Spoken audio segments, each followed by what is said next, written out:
அஸ்ஸலாமு அலைக்கும் everyone, welcome back to my channel. ஹிந்தியை ஈஸியாக கற்றுக்கிறதுக்கு ஒரு வழி இருக்குது அப்படின்னு பார்த்தீங்கன்னா கார்ட்டூன் பார்க்குறது தான். கார்ட்டூன் நீங்கள் பார்க்குறப்ப உங்களால் ஈஸியாக கற்றுக்க முடியும். நீங்கள் சீரியலில் மூவிஸ் பார்த்தா கூட உங்களால் அந்தளவுக்கு ஹிந்தி கற்றுக்க முடியாது. எதனாலன்னு பார்த்தீங்கன்னா சீரியல் மூவிஸ் இதிலலாம் அன்ரியலிஸ்டிக்கான மூமெண்ட்ஸ்லாம் நிறையா இருக்கும். இப்போ உதாரணத்துக்கு பார்த்தீங்கன்னா சீரியல்ஸ் அண்ட் மூவிஸ்லலாம் நிறைய அந்த ட்ராமாஸ், அன்வான்ட் சென்டிமெண்ட்ஸ் இதெல்லாமே கலந்துருக்கிறதுனால டயலாக்ஸ்லாம் அதிகமாக பேசுவாங்க. ஸோ அந்த டயலாக்ஸ்லாம் நம்மளால் ரியல் லைஃப்பில் யூஸ் பண்ண முடியாது. இதுவே கார்ட்டூன்ஸ் எடுத்துக்கிட்டிங்கன்னு வச்சுக்கோங்களேன். இப்போ ஷின்சான் பார்க்குறீங்க, இல்லை மோட்டு பட்லு பார்க்குறீங்கன்னா, உதாரணத்துக்கு ஷின்சானே எடுத்துக்கலாமே. ஷின்சானில் பார்த்தீங்கன்னா ஒரு ஃபேமிலி இருக்கும், அப்பா அம்மா கிட்ட பேசுகிற மாதிரி இருக்கும், அப்புறம் அம்மா பையன்கிட்ட பேசுகிற மாதிரி இருக்கும். பையன் ஸ்கூலுக்கு போவான், ஸ்கூலில் போய் டீச்சர்ஸ் கிட்ட பேசுவான். டீச்சர்ஸ் சில கமாண்டிங் வேர்ட்ஸ் கொடுப்பாங்க, இந்த மாதிரி புக் எடுங்க, நோட் எடுங்க, இன்றைக்கி நம்ம இந்த லெசன் பார்க்க போகிறோம் அப்படின்னு சொல்லுவாங்க. அப்புறம் அவன் ஃப்ரெண்ட்ஸோடு பேசுவான், வீட்டில் நிறைய சேட்டை பண்ணுவான், அவங்க அம்மா திட்டுவாங்க. இந்த மாதிரி ஒரு ரியாலிட்டியாக இருக்கும். அந்த மாதிரி நீங்கள் இதை பார்க்குறப்ப, அதாவது ஹிந்தி கார்ட்டூன்ஸ் பார்க்குறப்ப உங்களால் நிறைய கற்றுக்க முடியும். இது எனக்கே எப்போ தெரியும் அப்படின்னு பார்த்தீங்கன்னா, நான் ஜென்ரலாக சீரியல்ஸில் தான் கற்றுக்கிட்டேன். சீரியல்ஸ் அண்ட் மூவிஸில் தான் கற்றுக்கிட்டேன். என்னோடய ஒரு ஸ்டூடெண்ட் இருக்கான், அவன் என்னை விட நல்லா ஹிந்தி பேசுவான். ஸோ எப்படிடா அப்படின்னு பார்த்தா, அவன் சீரியல்ஸ் மூவிஸ்லலாம் அதிகமாக பார்க்க மாட்டான். ஷின்சானும் நியூஸும் அதிகமாக பார்ப்பான். ஸோ நான் கேட்டேன், நீ ஏன் ஷின்சான் அண்ட் நியூஸ் பார்ப்பேன்னு கேட்டேன். எனக்கு அதில் தான் இன்ட்ரெஸ்ட்டு, ஆனால் நியூஸ் என்னோட ஒரு ஹிந்தி மேம் ரெக்கமெண்ட் பண்ணாங்க, அதனால் நான் பார்த்தேன் அப்படின்னு சொன்னான். ஸோ நியூஸ் நான் கண்டிப்பாக ரெக்கமெண்ட் பண்ணுவேன்.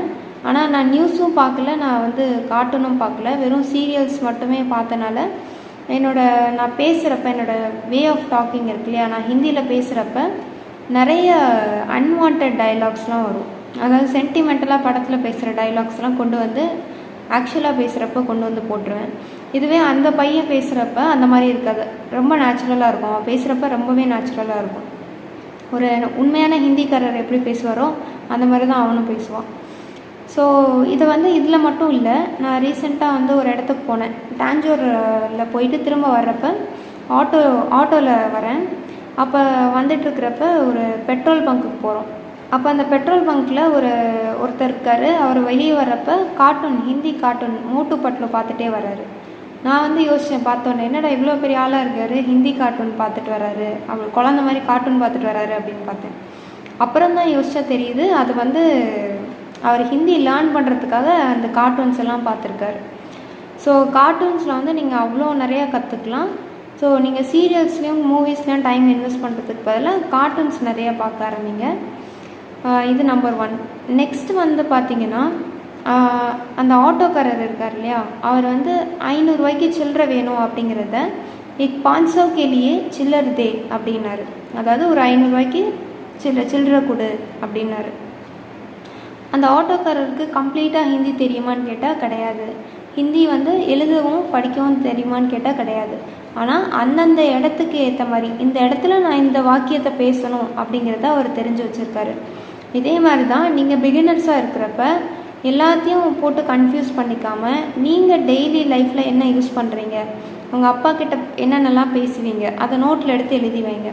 உங்கள் அம்மா கிட்ட என்னென்ன பேசுவீங்க நோட்டில் எடுத்து எழுதி வைங்க.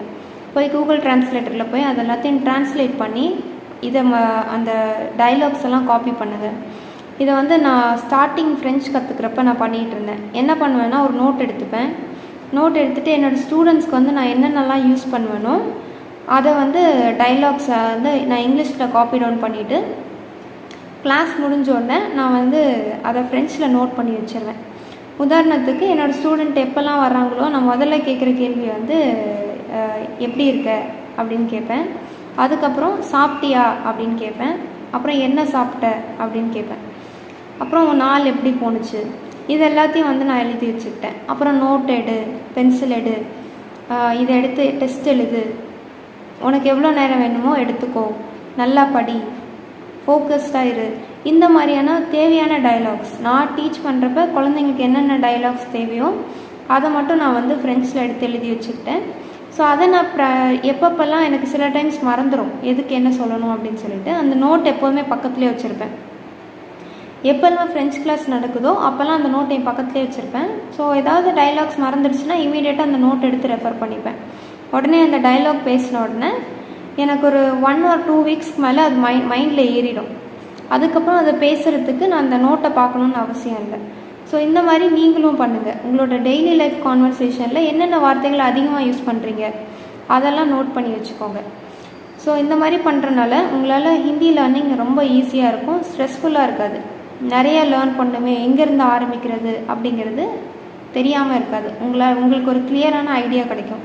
இப்போ நான் என்னோடய ஸ்டூடெண்ட்டை சொல்லியிருந்தேன் இல்லையா, அவன் என்னோட ஹிந்தி நல்லா பேசுவான் அப்படின்னு சொல்லிட்டு, எனக்கு ஒரு இன்சிடெண்ட் தான் ரியலைஸ் பண்ண வச்சது. என்னென்னா, ஒன் டைம் வந்து அவனோட தம்பி வந்து நல்லா பிரியாணினா நல்லா முக்குவான் அப்படிங்கிறத வந்து அவன் ஹிந்தியில் சொல்கிறான்.